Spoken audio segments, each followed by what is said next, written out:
Dudes, I don't know why, but I don't like jerks. Do you like jerks? I don't know. The ride should be smooth in motion with no bumps.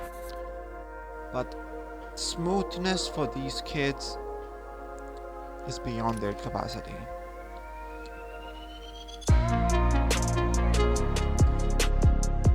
Although there's a bump at the back in this phone, but there could be no complaints on the ride because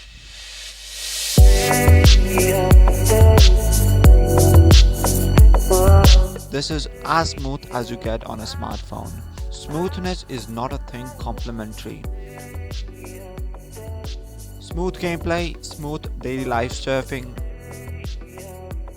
In general, smooth performance, there is no fun without these. And in my opinion, Snapdragon 732 will provide satisfactory smoothness to the performance. To keep the flow flowing, the battery size included in this phone is 5020 mAh battery.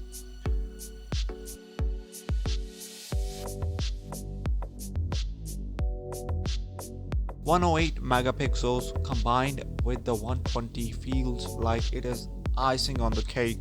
The spec itself is too big, but I feel like 120Hz leads the way. Bumpy camera design looks superly cool, but I think the curves are not neatly cleaved out of the phone. Plus, it is too far to have curves. The way this phone is built, I disagree.